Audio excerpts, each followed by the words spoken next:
Bonjour à tous, merci d'être présents pour notre nouvelle conférence macroéconomique. Nous sommes absolument ravis de vous y retrouver une nouvelle fois. L'objectif de cette conférence est aujourd'hui de faire un point du coup sur le contexte macroéconomique actuel et à venir et de vous pousser un petit peu, de vous expliquer un petit peu les valeurs qu'on pousse dans ce contexte si particulier et les thématiques qu'on met en avant. Je vais laisser la parole à Louis Defels. Je vais juste vous demander de bien couper vos micros. On vous laissera la parole pour les questions après. Soit vous pourrez les écrire dans le chat comme d'habitude, soit vous pourrez prendre la parole. Voilà. Un grand merci à tous. Merci beaucoup Victoria, bonjour à toutes et à tous. En effet, un contexte assez incertain. Vous avez bien vu qu'après le fort rebond de croissance post-Covid, on est arrivé dans un environnement macroéconomique un peu plus incertain. Bon, il y a différents secteurs et facteurs qui expliquent cela. Donc, tout d'abord, on parlera d'une banque centrale moins accommodante, une inflation qui n'est plus du tout transitoire mais qui est là pour durer, le conflit en Ukraine, des élections françaises, vous aurez certainement des questions dessus, le Covid en Chine qui impacte les supply chains, etc., etc. Donc quand on regarde ces différents états des lieux macroéconomiques, on voit que la plupart des grands organismes ont commencé à réviser à la baisse les différents PIB mondiaux. Donc quasiment pour le monde, on n'attend plus que 3,1% de croissance alors qu'on était encore à 3,9% avant. Aux États-Unis, on n'est plus qu'à 3,2% de croissance pour le PIB. Et en Europe, plus que 2,8%, soit une baisse de quasiment 1,5%. Rappelez-vous, on était quasiment entre 4 et 5% en début d'année. Néanmoins, quand vous regardez sur le graphique de gauche les différents PMI manufacturiers, vous voyez qu'ils résistent plutôt assez bien pour le moment. Et c'est notamment les PMI des services qui tiennent bien grâce à la réouverture de l'économie post-Covid. Deuxième partie, donc, néanmoins, donc, vous avez vu, je pense que vous avez tous constaté l'accélération de l'inflation. On a encore vu le chiffre historique depuis 1982 aux États-Unis, donc le chiffre qui est sorti hier. Finalement, on n'a pas eu l'accélération tant attendue qu'on attendait. Donc c'est comme au mois de février, c'est que plus 0,3% mois sur le mois. Donc on sort quand même à plus 8,5%. Et donc il faut s'attendre quasiment à une inflation de 7,5% aux États-Unis sur l'ensemble du T2. Et on serait entre 6, 6,5% en Europe en glissement annuel sur le deuxième trimestre. Et on devrait finir l'année autour des 5%. On verra pour 2023, mais normalement, clairement, on ne sera pas tout de suite autour des 2%, mais on peut s'attendre avec des forts effets de base que l'inflation, l'année prochaine, revienne tranquillement. Donc cette forte inflation, clairement, vous l'avez vu, a un impact sur la consommation des ménages et surtout sur le moral. Vous avez vu les différents indicateurs ZOO, l'indice du Michigan, etc., qui ont quasiment rebaissé. Et on verra ça tout à l'heure, que tous ces impacts ont un impact sur les marges des entreprises. Donc nous, on vous parlera que ça sera vraiment une thématique essentielle, c'est la préservation des marges des entreprises. Voilà. Donc cette inflation, bien évidemment, elle va peut-être impacter la future croissance. Donc c'est vrai qu'on voit donc, ces chiffres de l'inflation quand on a parlé. Donc les anticipations d'inflation sont quand même encore super élevées. La confiance sur les ménages quand on parle, et surtout les prix des intrants. Vous avez vu que les prix des intrants sont quand même au plus haut, sont vraiment quand même super élevés, donc vraiment on va devoir regarder vraiment la protection des marges des entreprises. Donc après il y avait une thématique qui soutenait les marchés depuis longtemps. Vous qui nous écoutez depuis longtemps, vous avez toujours dit on était toujours très bull sur les marchés. Pourquoi? Parce que le S&P, le marché financier suivi, était totalement corrélé au bilan des banquiers centraux, le bilan de la taille de la Fed notamment. Et vous avez vu que le bilan a fortement progressé pendant le Covid. Et là, maintenant, nos amis Jérôme Powell, dans les dernières minutes de la Fed, donc déjà en début d'année, on avait eu une petite douche froide qui avait expliqué la forte rotation sectorielle en donnant beaucoup plus au quiche. Et là encore récemment, on commence à parler de quasiment encore pour la première fois peut-être 50 points de base de hausse de taux des MER. Et en fin d'année, les taux courts devraient être ramenés au-dessus des 2%. Et en plus, on parle de ce qu'on a le fameux QT, vous savez, le fameux quantitative tightening, c'est-à-dire commencer à réduire la taille du bilan. Donc ça devrait commencer à arriver normalement au mois de mai. On parle de 95 milliards, donc ces 95 milliards seraient répartis en deux phases, donc il y aurait 60 milliards pour les bons du Trésor et 35 milliards pour ce qu'on appelle les MBS. Il faut remettre un peu dans le contexte, donc 60 milliards par mois par rapport à une taille de bilan de plus de 5 760 milliards. Donc voilà, c'est vrai que c'est du quantitative tightening, mais ça reste quand même assez modeste par rapport encore à la taille du bilan de la Fed. Et quant au MBS, on parle de 35 milliards sur une enveloppe totale de plus de 3 000 milliards. Donc ça, c'est pour la Fed. Quant à l'Europe, je vous rappelle que le plan de sauvegarde, qui était le PEPP, est tombé en début d'année. Il y a l'APP qui a continué, et donc il y a des décisions qui vont être prises, mais souvent il se peut que le quantitative easing se termine en Europe au mois de juin, parce que Christine Lagarde, qui a parlé jeudi, va être de plus en plus dans le corner. Parce que même si on n'est pas du tout dans la même, on va pas du tout encore remonter les taux aussi rapidement qu'aux États-Unis, on peut commencer à attendre peut-être une hausse de taux d'ici la fin de l'année. Et pourquoi on n'aurait pas trop le choix? Parce que ce qui est très important, et vous l'avez vu, c'est depuis qu'il y a une décorrélation entre les deux banquiers centraux, l'euro s'est nettement affaibli par rapport au dollar. Et aujourd'hui, on dit tiens, c'est très très bien pour les exportations, mais le problème c'est qu'en ce moment, on n'exporte plus de voitures, ce qui a causé des problèmes de shortage de components, et on a beaucoup plus de besoin d'importation. Et notamment pour tout ce qui se passe avec la guerre en Ukraine, on a besoin d'importer des matières premières, et plus l'euro est faible, plus on se retrouve à avoir une inflation qui arrive importée, et c'est quand même pas très très bon pour l'Europe. Donc c'est pour ça que Christine Lagarde, qui elle avait toujours été très colombe, comme on dit, va devenir peut-être pour la première fois plus hawkish, parce qu'elle n'aura pas forcément le choix pour pas que la devise parte totalement dans le décor. Donc ça sera vraiment à suivre. Donc ça sera demain. Donc attention à la réaction, il faudra voir vraiment comment les taux réagissent en Europe et surtout comment réagissent la paire des devises. Donc, et enfin, dernière, avant de parler des choses un peu plus positives, c'est que vous avez vu dans la première slide, les grands organismes ont commencé à réviser à la baisse les PIB mondiaux. Mais donc au niveau macroéconomique, ça a été révisé à la baisse, mais quand on regarde au niveau microéconomique, les bénéfices par action sont toujours attendus en forte hausse. On attend encore quasiment, notre ancienne maison Raymond James attend encore 9,5% de croissance des bénéfices par action pour le S&P et quasiment 8% de croissance pour le Stoxx 600. Et vous savez comment ça se passe? Beaucoup de sociétés n'ont pas donné de guidance lors de la publication des annuels parce qu'elles prétextaient le contexte géopolitique, la crise en Ukraine, pour ne pas donner de guidance. Je pense que là, avec la publication du premier trimestre qui commence fortement dès cette semaine, notamment avec la publication des bancaires aux États-Unis, on va voir énormément, je crois que jusqu'à 80% du Stoxx 600 va être publié le T1 d'ici la fin du mois de mai. Donc, il va s'attendre, je pense, à beaucoup de révisions négatives à venir. On va avoir beaucoup de warnings, il y a quand même pas mal de sociétés qui ont commencé déjà à faire des warnings, donc vous verrez que nous, on va vraiment chercher, je vous parlais tout à l'heure de la conservation des marges et du pricing power, c'est des thématiques dont on reviendra un peu plus en détail tout à l'heure. Mais la seule bonne nouvelle pour cela, c'est qu'aujourd'hui, vous voyez que l'Eurostoxx se paye encore à 13 fois le bénéfice par action. Donc la question que tout le monde va se poser, donc qui est en dessous de la moyenne à 5 ans, c'est de quelle nature va être révisée à la baisse les estimations.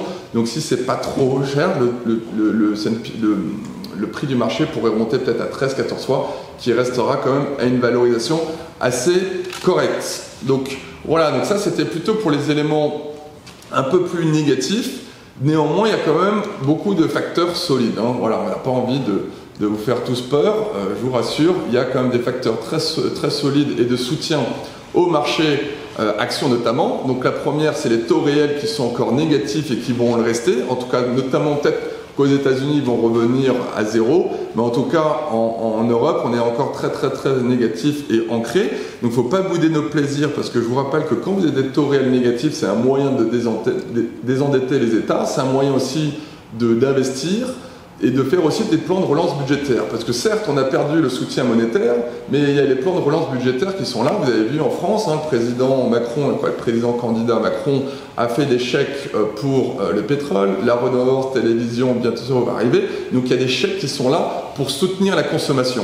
Donc ça, c'est vraiment une bonne nouvelle. En Allemagne, un plan de 100 milliards pour réarmer l'Allemagne, on peut trouver ça une bonne ou mauvaise nouvelle, mais en tout cas, ça va soutenir l'économie européenne et surtout profitons de ce taux réel pour vraiment investir, trouver des plans pour trouver des nouveaux approvisionnements, faire des gros plans d'infrastructure, des plans dans la transition énergétique, donc peut-être investir à fond dans les énergies renouvelables, dans le GNL, parce que voilà, aujourd'hui le GNL pourrait être une solution, mais clairement il y a très peu de ports en Europe qui permettent d'avoir, il y a un manque clair de capacité pour le moment. Donc voilà, aussi tout ce qui va être démographique, clairement ça va être un sujet. Donc voilà, profitons-en des taux réels. Je vous rappelle que les 2 dernières fois où il y avait eu des taux réels, c'était la Première Guerre mondiale et la Deuxième Guerre mondiale. Bon, là c'est une guerre un peu différente parce que ça ne se passe pas en tout cas sur le sol européen, mis à part l'Ukraine. Mais néanmoins, souvent, ces périodes-là ont permis de faire beaucoup de productivité et d'investir dans beaucoup d'innovations technologiques. Donc voyons un peu le côté dans le bon sens. Donc des taux réels donc, négatifs. La prime de risque, vous savez, donc la prime de risque action, donc même si les taux ont remonté récemment, on offre, quand vous regardez toujours l'obligation par rapport aux actions, le marché action reste toujours beaucoup plus investissable, notamment en termes réels, parce que vous avez vu l'inflation qui est assez forte. Aujourd'hui, même si vous allez acheter du taux 10 ans aux US, vous êtes à 2,70, vous perdez de l'argent réel. Donc le marché action reste toujours un moyen pour nous de privilégier dans ce contexte économique par rapport aux obligations.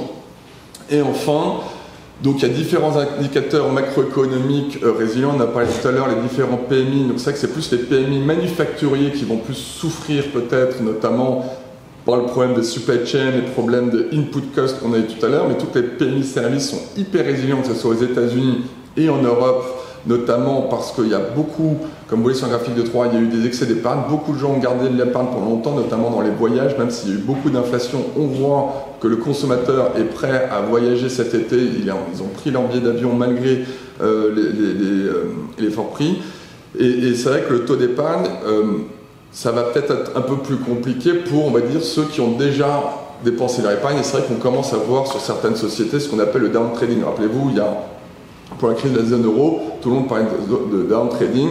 Et des sociétés comme AEL Delhaize, que l'on aime beaucoup, a commencé à nous dire déjà que ça y est, il y avait pas mal de gens qui commençaient à réduire et aller vers des marques plus distributeurs et moins par rapport à des marques nationales. Mais sinon, voilà, on n'a pas envie de rentrer non plus. Mais on a envie de dire qu'il y a une telle liquidité encore dans le marché, donc même si la Banque centrale va commencer petit à petit à la liquidité, le fameux acronyme TINA, MOFO que vous connaissez tous est toujours d'actualité. Il y a un excès d'épargne comme on l'a dit, il y a des fortes créations d'emplois aux États-Unis et en Europe qui redonnent quand même du pouvoir d'achat et qui soutiennent la consommation. Les bilans des entreprises vont très bien, les marges des entreprises sont au plus haut. La question de savoir c'est comment elles vont réussir à les protéger. Et en revanche, concernant, je pense que vous aurez tous cette question sur l'inversion de la courbe des taux, vous avez vu que c'est requantifié, nous on n'est absolument pas stressé là-dessus, c'est vraiment lié pour nous à la liquidité. Et en tout cas, ce qu'il faut regarder toujours, c'est le marché du crédit. Toutes les crises viennent du marché du crédit. Et aujourd'hui, le marché high yield ne price absolument pas une récession. Vous avez vu que même les spreads des crédits se sont nettement détendus, resserrés aux États-Unis et en Europe. Donc voilà, et surtout que le sentiment de marché, vous avez vu, je pense que vous allez tous avoir beaucoup de cash en portefeuille, donc le sentiment est très bearish, et vous savez que quand c'est comme ça, avec énormément de liquidité, le marché ne baisse pas. Donc certes, conclusion résumée avant de laisser la parole au reste de l'équipe, donc en effet, un environnement macroéconomique plus incertain, des révisions à la baisse des bénéfices par action à attendre, mais déjà des valorisations qui sont déjà pricées dans le marché. Et bien nous, vous connaissez notre process de gestion low vol, low beta, momentum. On va parler plus de nos thématiques d'investissement et de notre stock picking. Et vous verrez qu'on va sélectionner des valeurs. Donc tous les titres dont on va vous parler, ce sont des titres que l'on a en portefeuille. Et vous verrez que ça va être des titres qui vont être complètement décollés de tout ça. Et au contraire, notre process de gestion devrait, comme vous le savez très bien, s'en sortir fortement dans un contexte de ralentissement économique. Donc sans plus attendre, je laisse la parole à notre ami Hugo, qui va vous parler de notre thématique d'investissement. Absolument, donc bonjour à tous. Pour débuter la sélection des cas d'investissement, je vais d'abord aborder la thématique de l'énergie avec comme première société GTT. Donc GTT, c'est un fleuron industriel français. Pourquoi? Parce que la société dispose d'une technologie qui est unique au monde. Elle a 100% des parts de marché d'ailleurs sur les nouvelles commandes, des cuves de méthanier. Donc c'est ce qui sert en fait à contenir le GNL et à le transporter, donc le gaz naturel liquéfié. Il se trouve que GTT bénéficie d'une visibilité extrêmement forte. Pourquoi? Parce qu'on est sur un marché où l'offre est largement inférieure à la demande, ce qui crée une véritable tension. Et donc GTT bénéficie donc d'un backlog de prêts qui est estimé à plus de 150 méthaniers actuellement. Et sur les 10 prochaines années, la société a une guidance de 360 méthaniers qui seront délivrés sur le marché, quand nous, on estime même que ce nombre de méthaniers pourrait très bien atteindre les 500. Donc c'est pour dire le manque d'offres encore une fois. Et donc juste pour revenir très rapidement sur le GNL bénéficie de plusieurs enjeux. Déjà, il y a tout cet aspect de transition écologique. Pourquoi? Parce que le gaz émet 45% de CO2 de moins que le charbon, donc il y a un véritable enjeu de transition environnementale. Et en plus, il faut dire que lié au conflit russo-ukrainien, le GNL pourrait vraiment apporter une alternative au gaz russe en jouant justement cet aspect d'indépendance énergétique.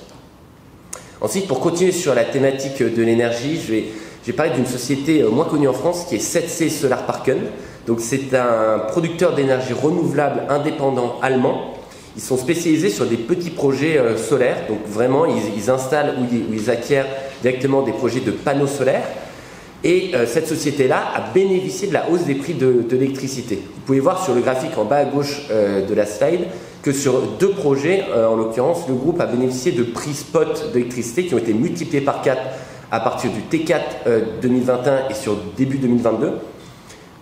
En plus, il faut dire que non seulement en termes de prix, mais aussi en termes de volume, la société bénéficie d'une très forte croissance. C'est un gros driver de croissance qui est celui, encore une fois, de la transition environnementale.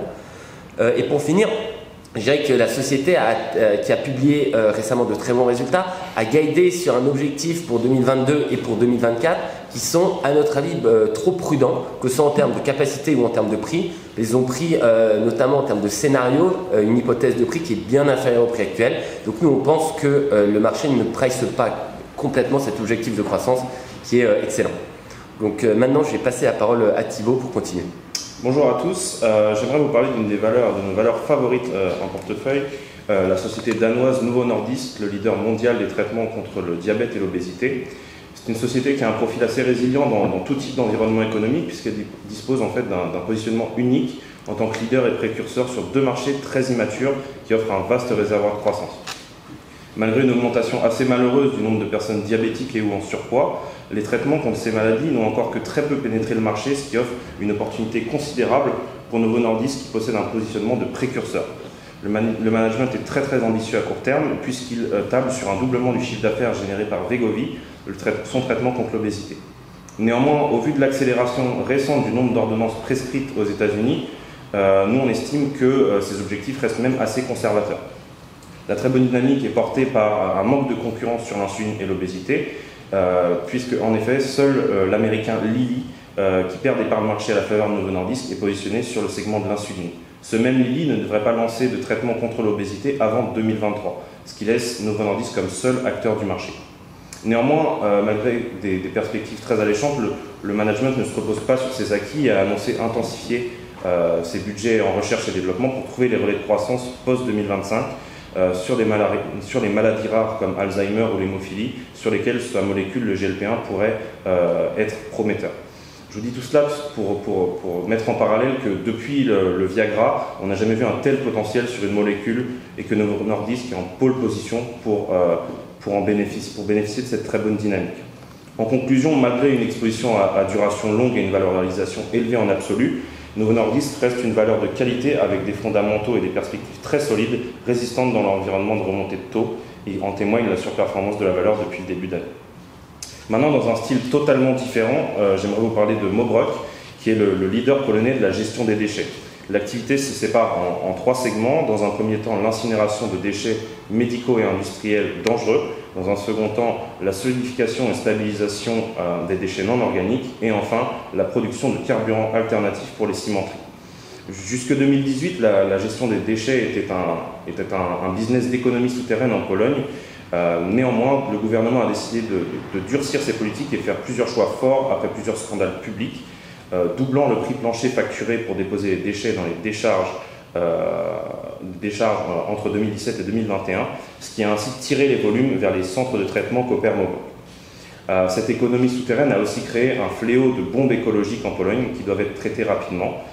Ces projets sont totalement indépendants de l'activité économique du fait de leur caractère d'urgence. Ils sont également très intéressants en termes de rentabilité puisqu'ils sont facturés en général 3 fois le prix d'une incinération classique. Maintenant, on apprécie également Mobruk pour son pricing et costing power, doté par ses avantages compétitifs solides et soutenables. Il faut savoir que la Pologne est structurellement en insuffisance de capacité d'incinération, ce qui confère à Mobruk justement une position de leader et un déséquilibre offre-demande, et donc un pricing power important, un facteur assez important justement dans cet environnement inflationniste. D'autre part, ce qu'on apprécie également, c'est le fonctionnement en économie circulaire. C'est-à-dire que chaque output est réutilisé en tant qu'input dans un autre segment, ce qui permet de limiter le coût des intrants, un phénomène encore une fois assez intéressant dans un environnement où les matières premières sont à des plus hauts historiques. C'est également un réseau développé dans le sud industriel de la Pologne, ce qui permet de limiter en fait, les coûts de transport ainsi que de maximiser les taux d'utilisation de leurs incinérateurs, et ce qui fait que la société est également peu affectée par des coûts logistiques, en particulier sur le transport très élevés. Pour conclure, tout simplement, Mobruk coche toutes les cases, une valeur de croissance à valorisation plus qu'attractive, qui offre également un rendement de 9% sur son dividende. C'est une valeur décorrélée puisqu'elle est positionnée sur un secteur qui n'est absolument pas favorisé par les investisseurs locaux qui préfèrent des secteurs plus à la mode comme le gaming par exemple. Et d'autre part, la société est très peu suivie à l'international, une tendance qui selon nous devrait s'inverser puisque depuis plusieurs mois maintenant, voire trimestres, on a observé une amélioration de la communication financière et extra-financière de la part du management, ce qui devrait améliorer la visibilité sur le titre en dehors de la Pologne. Je vais désormais passer la parole à Guillaume qui va suivre sur une autre thématique. Merci Thibaut, bonjour à tous. Donc pour ma part, je vais revenir sur l'une de nos principales convictions, la valeur Befesa. Spécialiste du recyclage de déchets toxiques, Befesa est le numéro 1 en Europe avec plus de 45% de part de marché et en passe de devenir le leader mondial suite à son entrée sur les marchés chinois, sud-coréens, turcs ou encore très récemment aux États-Unis suite à l'acquisition d'AZR. Premier entrant sur les plus gros marchés mondiaux, Befesa a réussi à sécuriser des emplacements stratégiques au cœur des aciéries, ce qui lui confère un switching cost très important. Dans ce contexte incertain, nous apprécions particulièrement la valeur du fait de son business model qui s'inscrit dans une démarche virtueuse d'économie circulaire. Befesa facture aux aciéristes la collecte et le recyclage de leur poussière d'acier qu'ils transforment en zinc qui est ensuite revendu. Befesa bénéficie donc de l'envolée des prix des matières premières qui lui permet de plus que compenser ses coûts en énergie. Cette initiative de recyclage est de plus en plus mise en avant par les gouvernements, notamment les Américains et le gouvernement chinois, qui a récemment mis en avant cette démarche pour combler à son manque sur la protection de l'environnement, ce qui devrait permettre au marché adressable de Befesa de doubler sur la prochaine décennie. Sur un tout autre secteur, mais tout aussi décorrélé, je vais maintenant vous parler de Shurgard Self Storage, le leader européen sur la location de box et d'espaces de stockage pour les particuliers et les entreprises.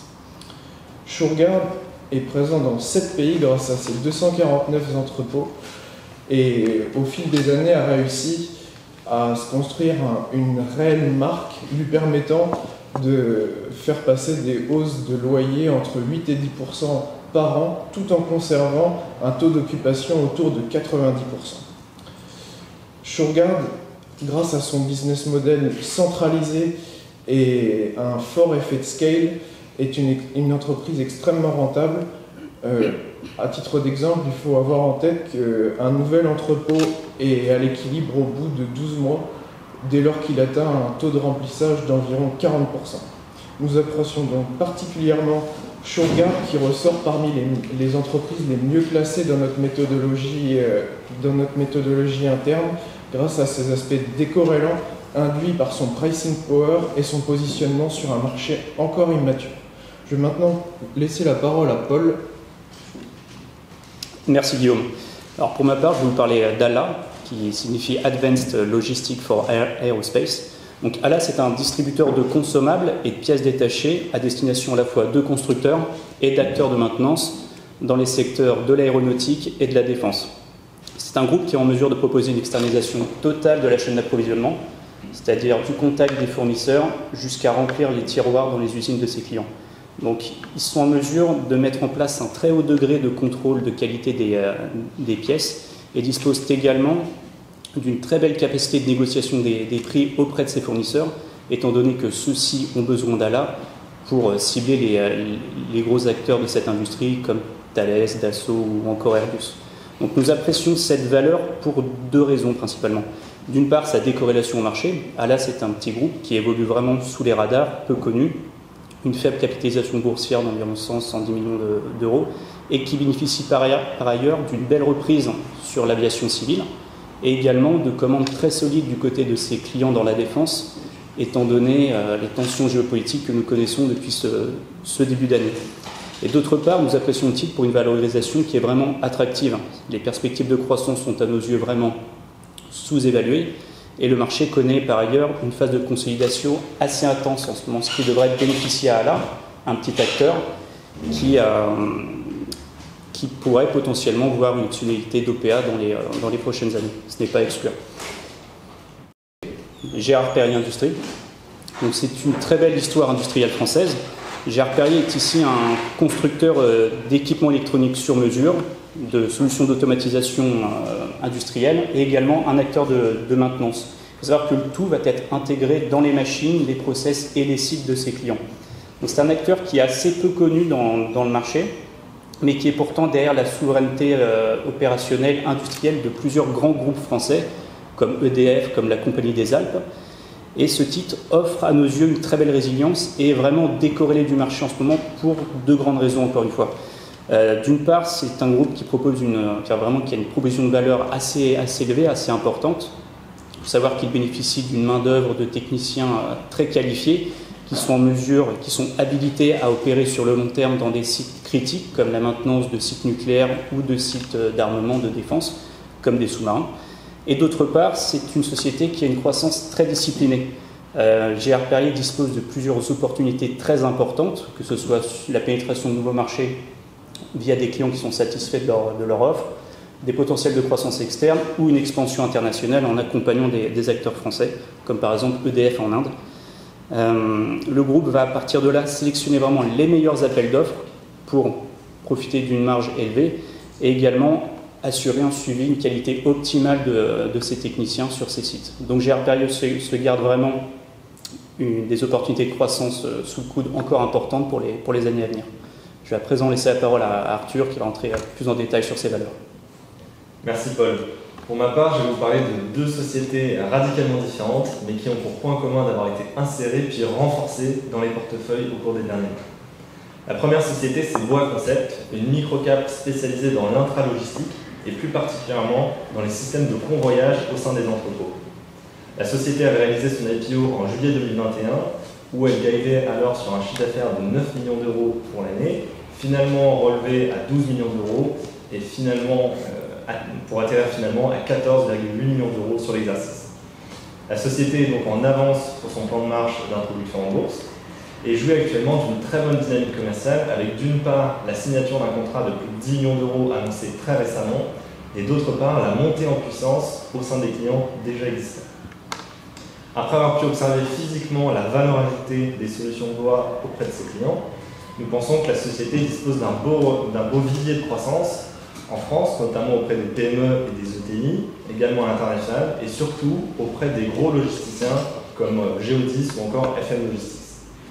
Au sein de l'équipe, on pense que Boa, en tout cas on espère que Boa reflète ce qu'on espère être notre valeur ajoutée sur les microcaps, à savoir, on vous le répète souvent, mais aller chercher des sociétés parfois sur des marchés de niche, qui sont souvent peu connus, peu suivis par les analystes sell-side et pour lesquels on doit réaliser un travail sur la liquidité, puisqu'en l'occurrence, lorsque nous sommes rentrés sur Boa Concept, la capitalisation était de l'ordre de 20 millions d'euros avec un faible flottant. On a donc dû aller chercher des blocs notamment sur le marché.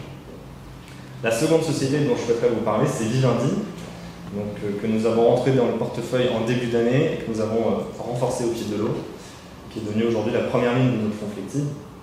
Je pense que vous connaissez relativement tous Vivendi. Pour rappel, les principaux actifs sont d'abord le groupe Canal+, pour à peu près un tiers de l'actif net. Ensuite, la participation résiduelle de 10% dans UMG, ou encore Havas pour un peu plus de 10% d'actif net. Ce qu'on apprécie d'abord sur Vivendi, c'est justement la décote importante du titre par rapport à son actif net, qu'on estime à peu près aujourd'hui à 50%, pour des actifs qui par ailleurs se portent assez bien d'un point de vue opérationnel, qui sont en croissance. Au-delà de cette valeur qu'on pourrait qualifier d'intrinsèque du groupe, on apprécie l'aspect spéculatif qui entoure le titre, puisque, comme vous le savez certainement, on parle souvent de l'année 2022 comme l'année Bolloré, avec d'une part le fait que le groupe fête justement ses 200 ans, et d'autre part la volonté qu'avait annoncé Vincent Bolloré de se mettre un petit peu en retraite de ses fonctions. Bon, si on peut douter de ce dernier point, on constate néanmoins dans les faits des signaux intéressants autour de la galaxie Bolloré.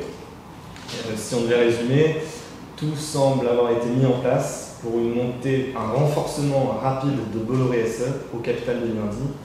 On peut citer notamment l'autorisation de réaliser de monter jusqu'à 10% d'autocontrôle. Actuellement, on est à peu près à 6%. La possibilité de réaliser une OPRA jusqu'à 50% du capital. Et il ne faut pas l'oublier, le fait que Bolloré SE va recevoir très prochainement les 5,7 milliards de cash liés à la cession des actifs de logistique en Afrique. Pour ces raisons et donc pour ce caractère de qualité défensive, nous avons progressivement fait de Vivendi la première ligne de notre fonds flexible dont Hugo va maintenant vous parler un peu plus en détail. Alors c'est que la transition est parfaite parce que notre fonds flexible, c'est vraiment un fonds que nous voulons mettre en avant dans cet environnement macroéconomique plus incertain, comme vous disiez Louis. Pourquoi ? Parce que c'est un fonds qui, grâce à son allocation, notamment, c'est-à-dire qu'on a une poche action nette qui se situe entre 40 et 60% de l'actif, on comporte très bien dans la conjoncture actuelle. C'est aussi, et c'est pourquoi on en parle, c'est un fonds dans lequel vous allez retrouver la plupart des valeurs dont on vous a parlé juste avant.